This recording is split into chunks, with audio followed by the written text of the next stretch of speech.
Welcome your hosts, Caddy, Frink, and Erin Fitzgerald, as they lead discussions about substance use disorder and the journey to recovery. You're listening to Redefining Recovery, a recovery revolution.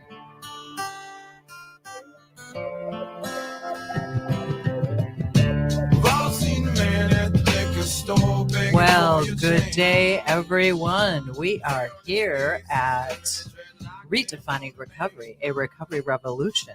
And my name is Caddy Frink, and I am sitting here across the table from Erin Fitzgerald. Good morning. Good morning. How are you? I'm okay. How about you? Good, thank you. Start the morning off with a special thanks to our generous funders, including the Patrick and Amy Butler Family Foundation, Otto Bremer Trust, the Sauer Family Foundation, the Hardenberg Foundation, alongside our other many foundation corporate and individual contributors for making this podcast series possible. We wouldn't be here without you, and we appreciate you. And thank you very much. Yeah, that yeah. was beautiful. Thank you, Miss Erin. You betcha. Well, here we are on a lovely, rainy, kind of been rainy all kind of weekend. Mhm. Yeah, we're here on Tuesday after Memorial Weekend, just sort of letting that out of the bag. So we all got some stuff going on with this rain thing. I love it, but I'm tired of it at the same time. Mhm. So here we are, and I'd like to ask Miss Erin, what is right with you today? Oh, sometimes I remember to think about this and sometimes I don't. So on the way in this morning on the radio, I heard a funny statistic, and it was a good statistic. I liked it. It was what age do people actually start getting cranky in life? And I was like, I hope that I don't have to get out of the car. I want to hear this. I got to hear this. It's got to be at least, I'm 44 right now. I was like, it's got to be 44. It's got to be 44 or younger, folks. And it turns out it's 42. I was like, amen. Perfect. I have an excuse. 42 is the average age that people start getting cranky. And it kind of reminded me, though, then of like ACEs and just learning about different things in our lives. Like, it's not like I'm just going to use that as an excuse for like why I'm cranky today, but there's, facts behind it. And it says that that's normal, typical. Wow, I love it. I'm like, wow, what happened to me at 42? Where was I? That was many years ago. Mhm. Sounds about right, though. I love that. Yeah. That is amazing. Yeah. It's because that's when people really kind of get set in their ways. Yeah. Yeah. And it's hard to move from there. Right. Wow. You just made me think about my relationship with my guy and my relationship with other people. Yeah. You kind of, that's true. You get set in your ways at about that 40-ish because you're in your career generally or the second or third career in some cases, I think me. Yeah. And oh, that's so interesting. I love that though. And you're like, yes, I'm good. Fantastic. I knew I was going to fit into that category. I mean, I'm generally a happy person, but we all got a little crank here and there. Yes. Yes. Anywho, what's right with you today, Caddy? What's right with me? I'm just mulling that over. It's fabulous. Let's see what's right with me today. Even though it was a rainy weekend, I got to get outside and dig in the dirt and plant and buy more plants and then dig in the dirt some more and show my plants off to people. And I'm very proud of my yard and very proud of my plants and my pots and the energy that I put into it, because that's one of my huge pathways to my recovery. It is. Yeah. And Eric, sometimes my guy says, you don't have anything in your ears. You're not listening to anything. I'm like, no, I don't need it. No, this is my time to just either think about stuff, but generally I don't even think about anything. I'm just I don't even know what I'm doing. I'm just focusing on what I have in front of me. You're in the moment. Yeah. And that is just like an amazing thing, is when you are truly I'm in the zone, and I would sit down periodically because my back was killing me, and then start talking to the guy or talking to the neighbor. And all of a sudden I'm like, okay, gotta go, get out of here, because I got to get back in the dirt. Let me get back in the dirt. Good for you. So it was really nice. And then, everything I planted got nice and absolutely soaked yesterday. Got caught in the hail yesterday. That was kind of interesting. Oh, yeah. Yesterday was a weird day. Yeah, very weird. So anyway, I'm really good because I really did get some dirt time. Good. I'm glad that you did. And I'm glad to hear that you took a little break, because it worries me when you worked outside too much with our old lady hips and backs that we have, and knees and all this jazz.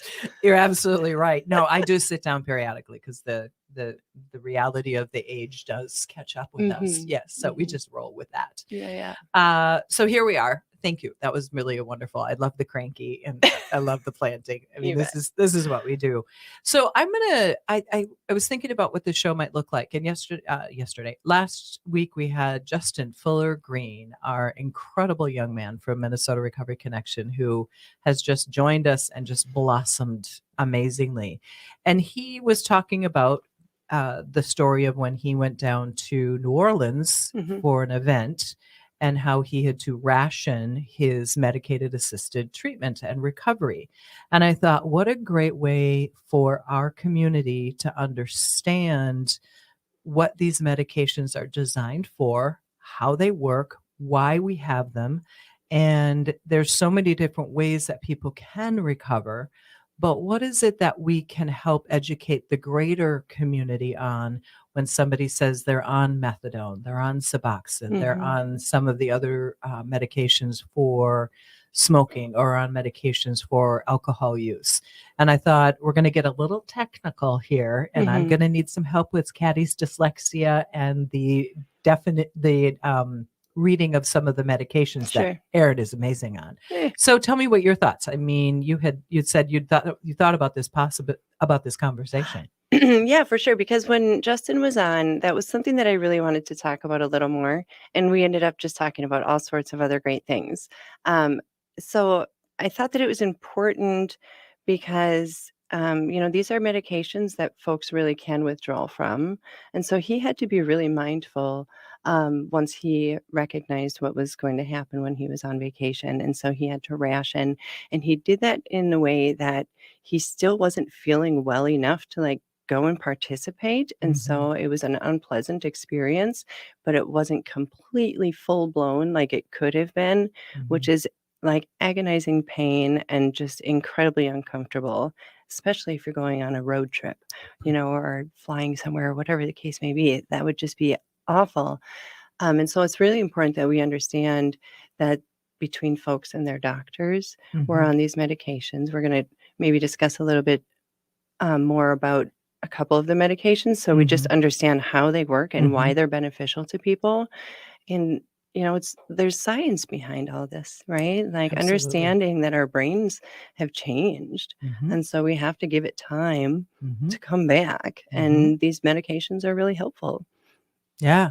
Well, and I think probably a lot of the listening audience would have heard about, I think it's like a year or 2 years ago, when insulin was not being either manufactured or something happened with the pipeline. Yeah. And where people were having to ration their insulin, and they weren't feeling great, and they were scared because this is a medication that helps them stay alive. Well, let's talk real. When people are coming off of, we'll say specifically right now, and then we'll talk more about it, but specifically off of opiates, and they're on their specific medication to help them withdraw from it. And I'm sorry, not withdraw, but to stay medicated so that they can stay in a state of health. Stabilize. Thank you. That if you don't have that, you don't feel good. So let's make sure that we don't just sort of look at this from the aspect of just substance use disorder. I think I've heard the same thing about those who struggle with asthma. And if they don't have their inhaler with them, or their inhaler runs out, or there's a pipeline issue, people have to really, manage their activities and things like that. So we have to remember that these medications that are coming from a trusted source, from the medical community, that they're given to people to help them in their recovery process. Yeah, and there's kind of an emergent solution that's needed in these cases, right? Just like you said with your insulin, it's an emergent solution that we need. Same with your medicated assisted recovery. Otherwise, folks will go back to their illicit drugs. Yeah. And that what we do know is that if someone does not have their medication. They have that craving because the withdrawal is taking over and it consumes them.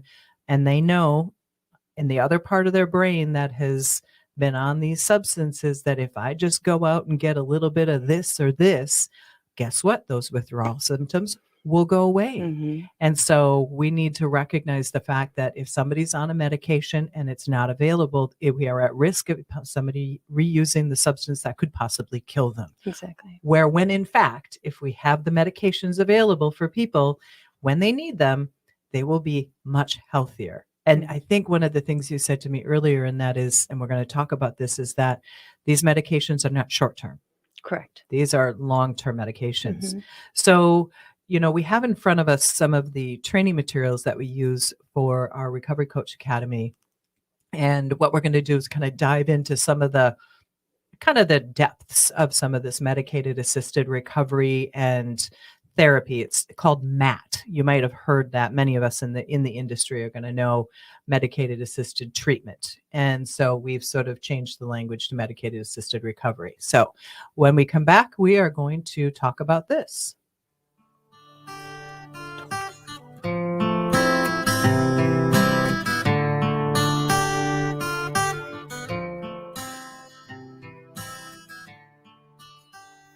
Sorry, Brett. Yeah, Totally went over. I didn't even problem. look Yeah. at the damn time.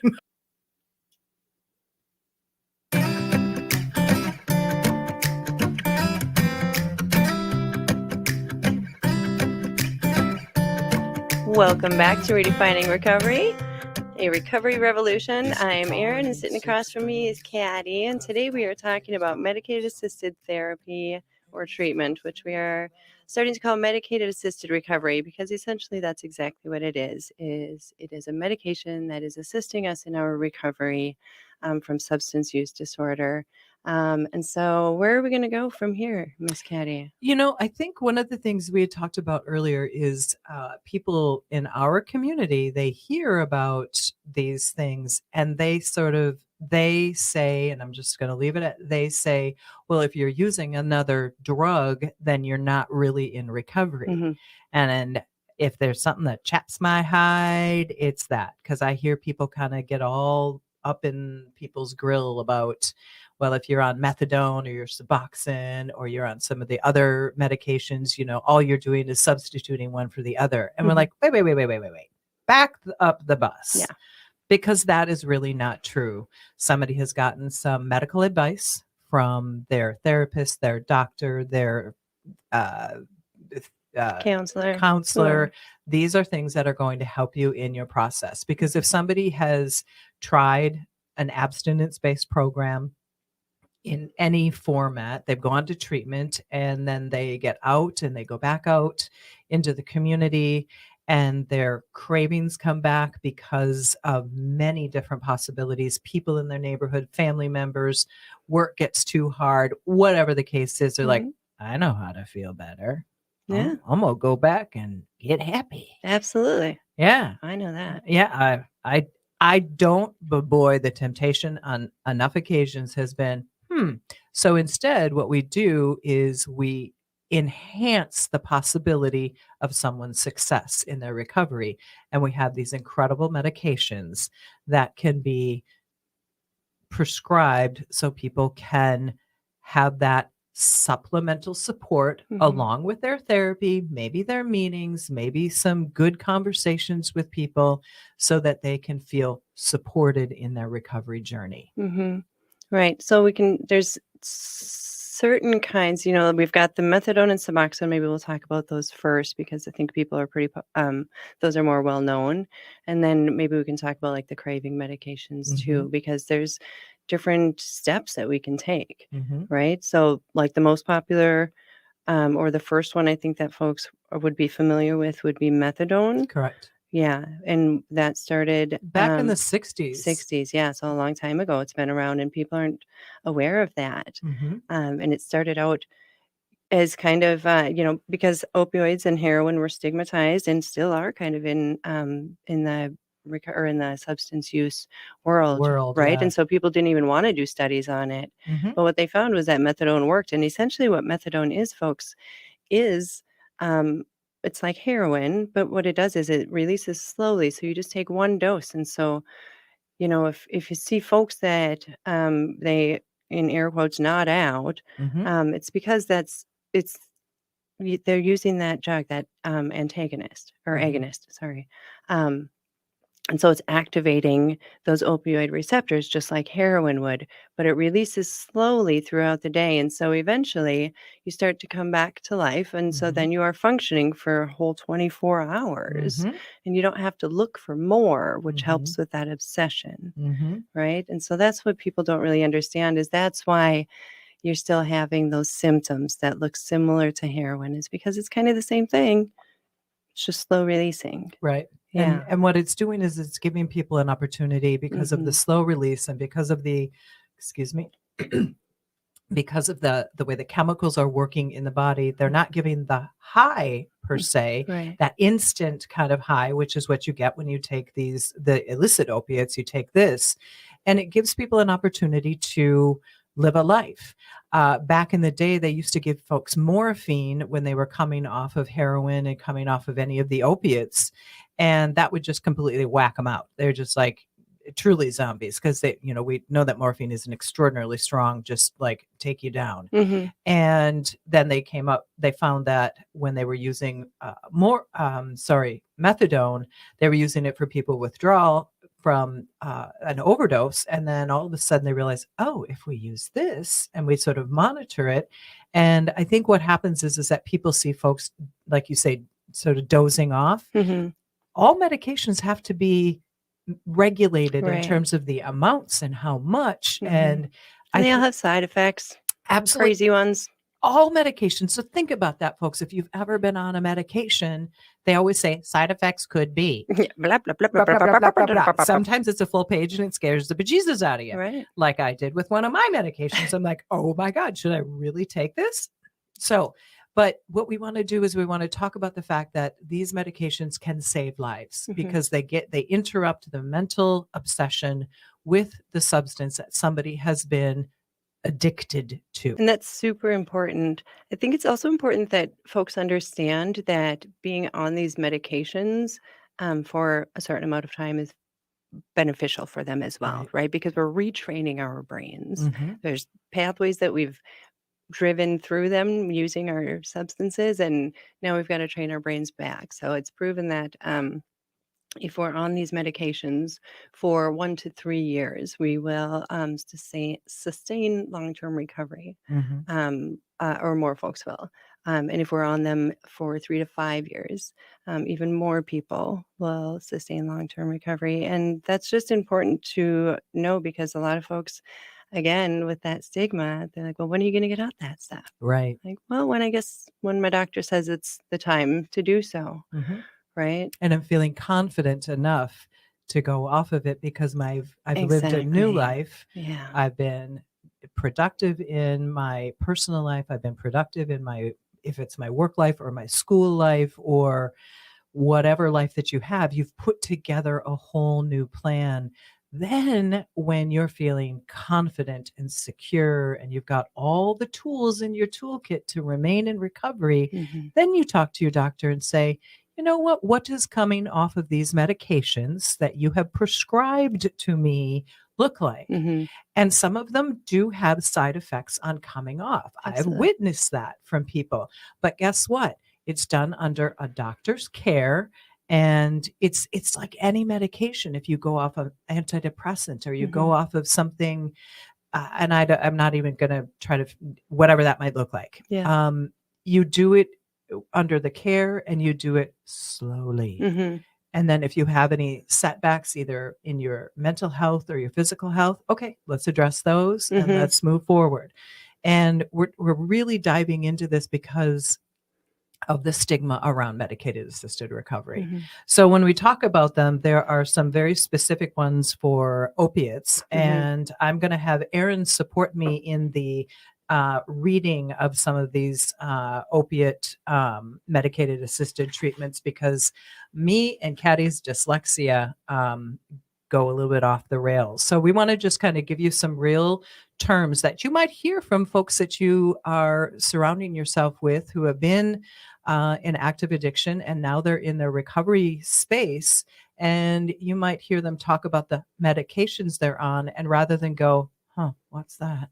You can just have a little bit more information. And for those who might judge these, we want to just describe a little bit about some of the medications. So, Erin, would you mind being my muse and reading some of these? Yes, and I think it's hilarious that you are telling me to do this because I'm not a pharmacist. Anywho, I'll start with the easy ones. There you go, easy. Right. So Suboxone, Suboxone.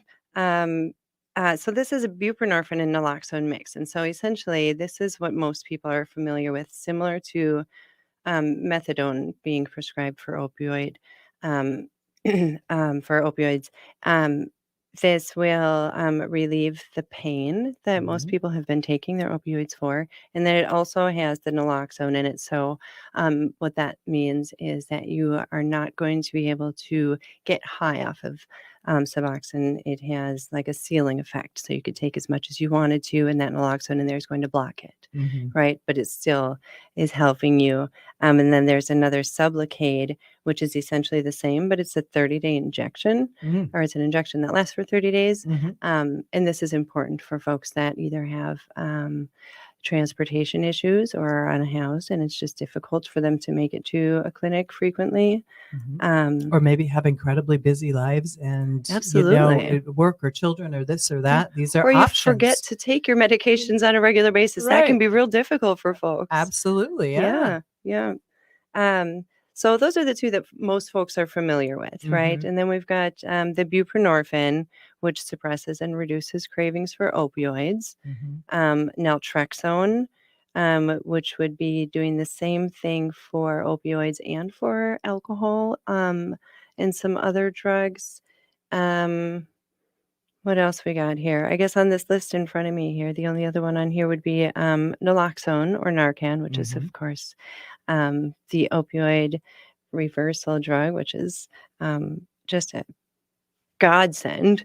Brings people back from a potential overdose. Right. Yeah. And the thing to remember about those is that if somebody has had an overdose and they are given this, what it does is it immediately throws them into a withdrawal from the drug that they took too much of, either generally not by choice. Let's just say sometimes people either get a chemical that they are using in their addiction and it is laced with something and there's too much of the opiate, and what happens is that their system essentially goes into shutdown mode. They don't breathe, they don't move, and so then you inject or you use a pump air into the nasal cavity to bring this individual back, and that just automatically throws them into a really yucky place because their body's going, where's my stuff? Yeah, they might be real mad. Yeah. And that's what I've heard. And then the other thing is, folks, is that sometimes it's not one dose or two dose. It can be several doses because somebody's got, and I quote from a pharmacist, a paramedic that I worked with, they got too much on board. And they've got too much in their system. So it can take a few doses to bring them back to us. Right. Well, and so with naloxone and Narcan, those are made for opioids, which would be heroin, right? And so mostly what we're seeing in the streets now is synthetic opioids, which is why it's going to take more doses because they are effective. Narcan and naloxone are effective on synthetic opioids, but not greatly effective. And so oftentimes you have to use like 6 to 10 doses. Yeah. And there is a new FDA approved OPVEE for synthetic opioid reversal. But I don't have the information on that because it is so new. It's probably only been around for about 6 or 8 months. Yeah. It's a newbie. It's a newbie on the shelf. But so I think incredibly important though. Yeah. I think what you said there is, I think, important for a lot of the listeners who there's those who have used these chemicals out there and these substances, but there's heroin, which is a natural product. And then there's fentanyl and some carfentanil and some things which are synthetic. And so they've been developed by chemical reactions to have the effect of the opioid, which is we can talk about heroin and opium. We can go back into the dark ages of time. Can I tell you a statistic? Yes, Statistic? a statistic? Can I give you the word? Yes, statistic, please. Thank you, Erin. Oh gosh, sorry, words today. So last year there was a 49% decrease in heroin overdoses, which is incredibly scary, because that means that it's all synthetic opioids now. And that's what people really wanted and have been wanting and craving. So now that's what we're getting, and it's mixed with everything. And so it's incredibly dangerous. Right. It's being mixed in all sorts of things, our cocaine and methamphetamines and marijuana. Yeah. So really you should be drug checking everything. Yeah. And Yeah. and that's one thing that we do talk about. I mean, it's desirable to have fentanyl. Many people are desiring the synthetic opiate, which is, if you've heard fentanyl, you probably have, because that's been in the conversation for a long time. But they're, as you said, they're putting that in everything because it's highly addictive, which means that you're going to go back for more, and you're stuck in a cycle. And so that's why we have these medicated assisted recoveries, to help people begin to feel as though they have an option other than just abstinence, because that withdrawal process is so incredibly painful. From what I understand, stories that I've heard, just stopping is like going into convulsions and flu and feeling worse than you've ever felt. And I think I remember Justin saying last week, he says, I wouldn't wish withdrawal on anyone because it's brutal. And so that's why these particular treatments have been evolving, and so that we can help people make a softer path to a recovery, and they can move towards recovery in a way that they don't have to suffer and struggle, because that's not what getting better is about. Getting better is about having tools and having talks and having doctors say, hey, it's okay. What happened to you in your life brought you to a place where you needed to escape. Let me help you in ways that we can now, rather than just say, stop using. Because folks, it don't work. It don't work. It can work for some, but it doesn't necessarily work for all, particularly with the strength of what things that we have out there, specifically with the opioid. Absolutely. Yeah. So there's also medications for those who struggle with alcohol use. And there are some that are really important that we'll talk about. Erin has something she wants to say. Oh, just before, because we're talking about naloxone really quickly, I just want to encourage you folks that are out there, if you care about humans in any capacity, naloxone is available free for you at any pharmacy. You can pick it up. I encourage you to carry it, or if you live in an area that you might see this sometimes, help save a life. You can do it for free, and it's just it's so beneficial to carry it on you. And fun fact, naloxone was actually created by accident. Oh, tell me the story. I can't remember that. You'll remember when I say it. Yeah. It was a gentleman who was trying to find a cure for his son's opioid-induced constipation. Oh. And he ended up coming up with a life-saving drug. Unfortunately, his son had died of the overdose before he came up with the life-saving drug of naloxone, but he then donated the discovery to science, and that's why you can get naloxone for free. So get it. Amazing. I didn't know that whole story. Yeah. And if you go to Steve Remler Hope Network, you can find all sorts of free trainings to learn how to administer the muscular dose and then the nasal spray as well. But like I said, it's free to carry. And I just think that everybody should know how to use it and have it available and be prepared in case you need to. Yeah.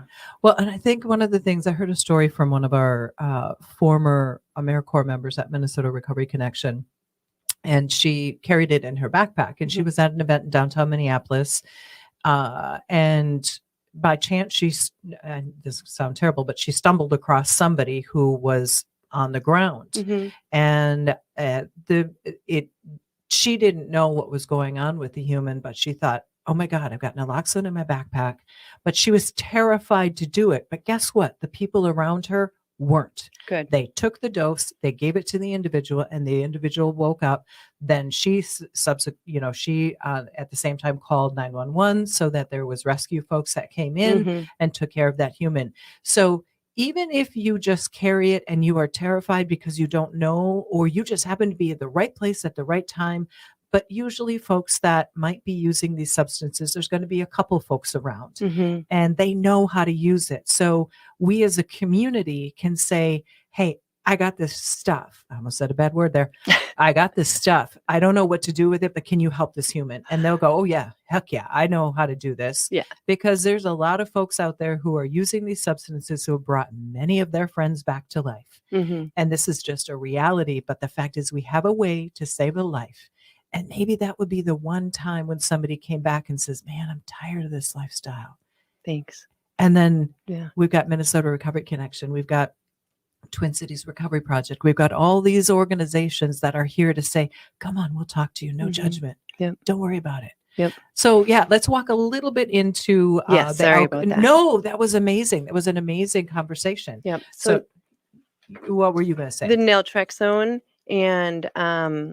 and Vivitrol. Yes. Vivitrol is probably the one that you wanted to get to. That one is also an injection, a 30-day injection, And which this helps is for with alcohol. cravings. Yeah, Correct. alcohol medicated assisted treatments, Correct. medicated assisted recoveries. I'm going to keep saying this, folks, because these are medically assisted. These are not things you can just go buy off the shelf, Mhm. but they are medications that people can take that essentially either make you really sick if you use alcohol, or they just relieve the pressure of the desire to drink.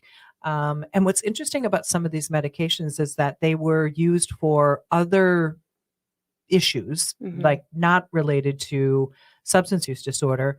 And this was the side effect.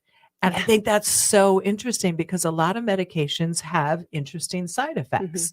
Personally, going way off topic here, I'm on a medication to help the pre-diabetes that I have, which also suppresses my appetite. So they found that it is an appetite suppressant to lose weight. Mhm. That wasn't what it was intended for, but this is what it's turned out to be. And we've all heard about some of the medications out there that do that, but it's true. And they're also finding then that folks that have found the cravings for substance in that same scenario with that drug is lessened as well. Yeah. I Yeah. mean, so we're on the cusp of finding out we've got pharmaceutical companies that are really amazing. And then we have the bad guys, Mhm. which we all know about them, the opioid organizations. But what we do know is that there is an opportunity for a lot of these medications to help folks. And we're just continuing to the conversations about how do you help the person who's struggling around you. Mhm. And so there's also smoking medications. A Mhm. lot of us have heard about all those. There's the gums, there's the patches, there's oral medications. And one of the things I learned a few years ago when I was working with someone while I was doing the trainings, a medical professional that came in, that is sometimes, particularly with smoking, you use a couple of them. You layer them on top of one another. Sure. And it can help the individuals just lessen that craving, because one of the statistics is that if somebody can stop their original chemical, many times picking up another chemical happens. Smoking is one of those. Mhm. That if you can stop smoking as well, and you've relieved yourself of either alcohol or some of the other substances, and you pick up smoking, because we have addictive minds, let's just go with it. We want something that just makes us feel better. But once you let that go, statistically, once you let that smoking go, the whole addictive mind games begins to become relieved. Mhm. And then we are ultimately so much healthier. And then there's another statistic that ain't so great, which is many treatment places, there's a higher smoking, 30% of the people that work in all the treatment worlds, their staff smoke. Mhm. And so it is one of those things where, really, can we just pull the cigarettes out? Let's have like the space where even the people who are doing the treatment for the people who are struggling with their substance use. Let's get the cigarettes out of there.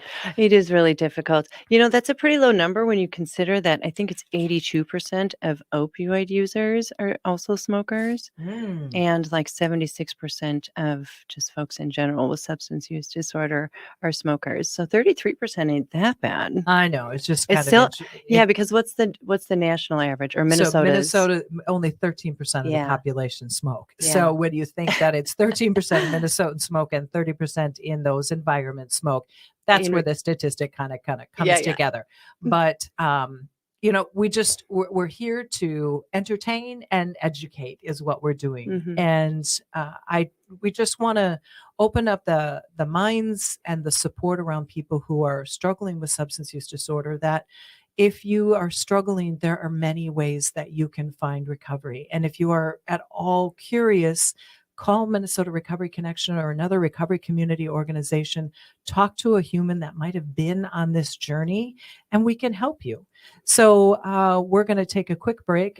Thank you for listening to Redefining Recovery, a Recovery Revolution. We'll be back momentarily.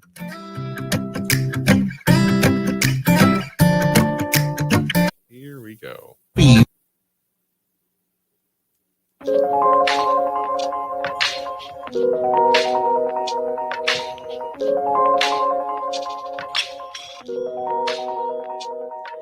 Welcome back. Gets me in the mood for the walk for recovery every time I hear these guys. Oh, totally. I'm like, I'm there. Let's roll. It's going to be a good time. Welcome back to Redefining Recovery, a Recovery Revolution. I'm Erin Fitzgerald, hanging out with Caddy, Frink, and we are talking about medicated assisted recovery. Wow. Yeah. So, Erin, what I do know about you is on your journey to recovery, you actually used a couple of these medications to relieve your substance use disorder with alcohol. Just give us a little snapshot of what that looked like. Yeah, so I didn't actually know that these existed. I took both naltrexone to cut my cravings and antabuse. I think it's also called disulfiram, or I'm probably not pronouncing that correctly. But what the antabuse or disulfiram do is it actually makes you really sick if you drink when you're on these medications. Right. And also, if folks don't know, medications linger in your system for a while, just like drugs and alcohol and substance lingers in your system. So these were really helpful for me. I think that the naltrexone helped with my cravings. I was also not in a good headspace in my time, in that time when I was trying to find recovery. I really needed other things like, the mental health therapy to help me with that. But I can tell you from experience that if you do continue to use your substances or drink on these medications, you will in fact become really, really, really ill. Yeah. Like really sick, worse than a hangover. Really awful. Oh. So my guess is that most people wouldn't go ahead and do what I did and test the waters, and they would actually just use it for what its purpose is. Oh, I've heard plenty of stories with people test the waters on these. I know I'm not the only one, but No. it's still embarrassing that I had these opportunities and I kind of passed them. I skipped on them. So Well, and I think what you said originally is really important. That is, you didn't know they existed. And that is why we have these conversations. Yeah. Because if you know somebody's struggling, whether you remember the names of these things, it's like, did you know there's something that you can take that will help you not want to drink now? It doesn't feel good if you try to drink on it. So, it's kind of like a bitter pill, so to speak. But the fact is that it can help people. And whether you're just going to be a straight arrow and you're going to take the medication and not drink, or you're going to test the waters, but you're going to learn right away that it ain't worth it. Yeah. But I think another thing you said, Erin, is really important, is that you needed other help as well. You needed some mental health help, probably maybe needed some physical help with other things that were going on, because I know you've got some back issues that got neglected for years because either the medical system didn't listen to you or you didn't know how to communicate, but you have to get in recovery sometimes to be able to deal with some of these issues that are out there Yes. and that we're dealing with. So, And it took me 4 years even in my recovery to get my back issues mhm, covered up or taken care of and not resolved, but answers to. And that's why it's important that we allow people to keep on these medications because, man, there's still struggles. And I've mhm, been working on these back issues for a dozen years easily. yeah, And I just now am finally getting it figured out. That's really stressful for me. And mhm. honestly, was part of my substance use and Sure. could have brought me back at any given moment. Yeah. So if folks are needing these medications to help sustain recovery, amen. Give it to them. Yeah. Throw it at them. Yeah. Give them the Please support it. opportunity. Yeah. I mean, because, if anybody's trying to give up food addictions, I still Mhm. struggle with it. Totally still struggle with it. And it takes time to change your brain. I was watching some silly videos last night, but it was about some women who had lost some weight. And even though you've lost the weight, your mind is still in that fuller body because you lived in that body for a long time. Yeah. And now all of a sudden you change it in a relatively short period of time, even if it's a year or two. But if you lived in a bigger body for 20, 30, 40 years, you have this mental adjustment. So Yes. same thing goes with chemicals. If you've Mhm. been drinking like I did, I drank until I was 39 years old. And not drinking wasn't easy. What stopped me was I had the law on my shoulder, Mhm. and they were saying, "If you drink and you get busted, you go into jail or worse." And I'm Mhm. like, that was a big enough threat for me, but it wasn't easy Mm. because I had to change my brain. I needed to find a way to escape the pain without my substance. And so, to Erin's point, to my point, I used mental health services. I used friends. I actually opened up and told people where my pain was. Boy, did that take a while. I just revealed yesterday to my sponsor, Yeah. aka best friend, um, that there's so many things that I was so unafraid of revealing and that are I'm still just coming to terms with now, years Yeah. later. I either didn't want to say it out loud or didn't recognize it for what it really was. Yeah. Yeah. So remember, when people use substances, it's not because, wow, I want to go out and get drunk and, oh, wow, I want to use opiates or I want to use cocaine or I want to use all these things because it's just fun. Many times it's because there's something else.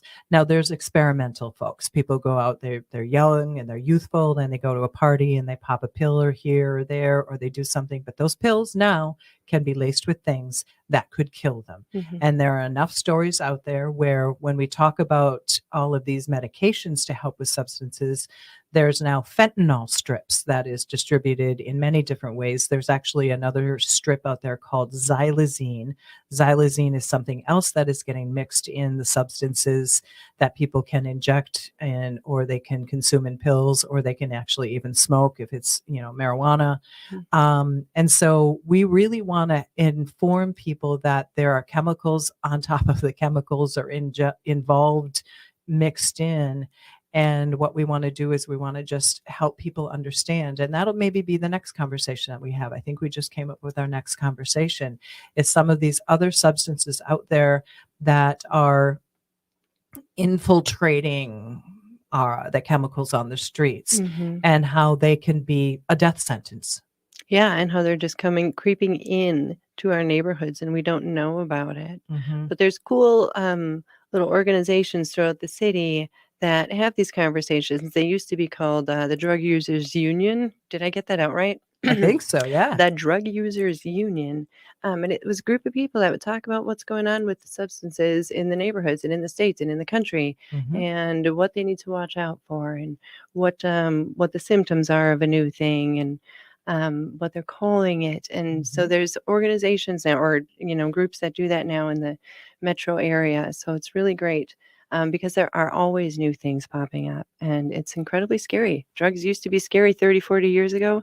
They're way scarier now. Way scarier. I Yeah. mean, I hate to say this, but it's like I wish it was just cocaine and heroin. Right? I really wish it was the old days when I was not using substances like Mhm. that on occasion. You know, I dabbled, but that wasn't my jam. Give me some booze and I'm a happy girl back in the Yeah. day. But that was simple then. Mhm. Now there's complexities with that in terms of the HIV and AIDS epidemic because there was other things that were going on. And again, all of these things revolve around people wanting to potentially escape from the sadness, the trauma, the events that took place in their life. Erin alluded to ACEs, the adverse childhood experiences. We talked a little bit about that. So remember, when people are using substances, it's not necessarily because they think it's fun.